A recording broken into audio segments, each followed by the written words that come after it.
In this example, we will be trying to find something called minimum gradient. But this question also incorporates the idea of an increasing function, which you learned in the previous application. So in this question, the first part actually asks you to show that it's an increasing function and subsequently state the minimum value of the gradient. Okay, so I'll be showing you this question, but I will also be showing you the approach that I mentioned on page 3. Okay, so both will give me the same answer. Okay, so let's just focus on the showing of increasing function first. Okay, you need to recall the definition of increasing function. So the definition is dy dx greater than 0. So you must try to use your dy dx to explain that it is always positive. So you need to use dy dx to explain. So this one is not solving. You are supposed to explain if it's an increasing function or not. So what you should do is, since the definition involves dy dx, okay, of course you get your dy dx first. So after you get your dy dx, your job is to use your dy dx to explain whether is it an increasing function or not. But in this case, our dy dx is a quadratic function. So if this is a quadratic function, you can go for a complete square. So this quadratic function, this dy dx is a quadratic function. So go for your completing square. Okay, I will not be explaining the steps of completing square. Okay, by now you shouldn't be having a lot of issues with completing square.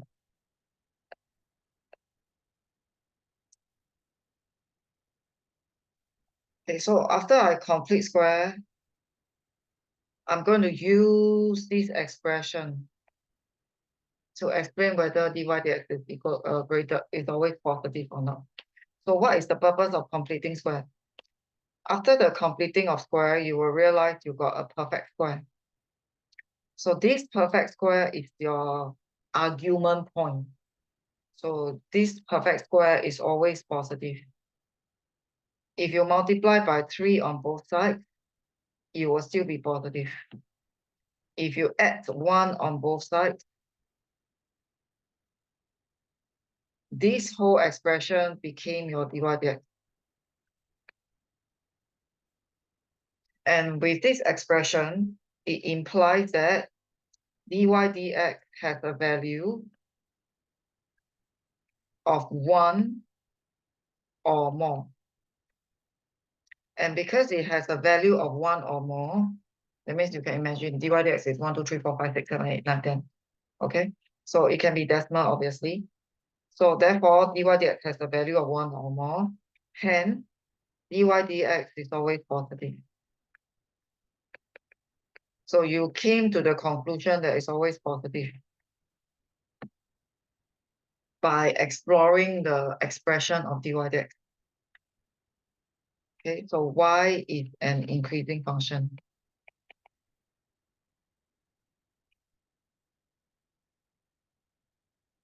Okay, so that answers the first part.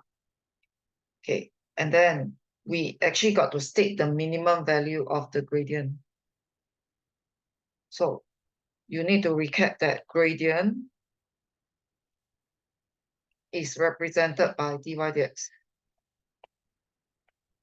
So if gradient is represented by dy dx, and we know that dy dx is greater or equal to 1, that is equivalent to gradient greater or equal to 1. So from here, I will know that the minimum gradient is equal to 1. So you must not forget that dy dx is equivalent to the gradient of the function. So this concept has been repeated since the first part of differentiation. So it's all along a very core concept. So you even use it in tangent normal. So that's how I answer the whole question. So in this question, right, my dy dx is a quadratic function. That's why it kind of allow me to do a complete square. So in my dy dx, it's not a quadratic function. Actually, of course, I couldn't do a dy dx. And of course, I couldn't find the minimum gradient in this manner. So I'm going to show you the approach as I the approach that I show on page 3. So let's say we do not need to show increasing function or decreasing function. Okay, I just need to find the minimum gradient. So same thing. Okay, I'm going to use the same equation. Okay, we don't need to show the increasing or decreasing function. Your job is to find the minimum value of the gradient. So I kind of rephrase the question. Okay, we skip the increasing function part. Okay, so first of all, recognize that gradient is dy dx. So recognize that gradient is dy dx. So G is dy dx. So you differentiate, you get your dy dx by differentiating y. Okay, so do a bring down power minus power. Okay, do your normal differentiation. And if I would like minimum gradient, then I should differentiate gradient equal to 0. As I mentioned on page 3.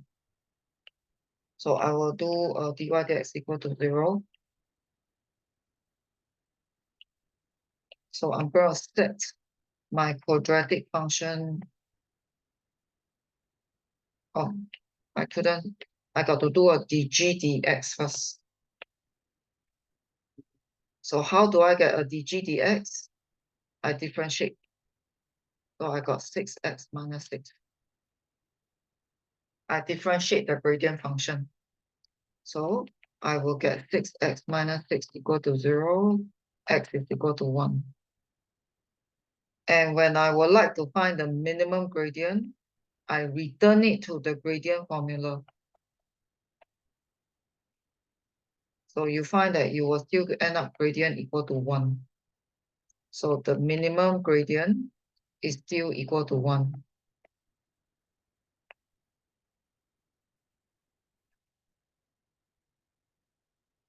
So these are the two steps, the two approach.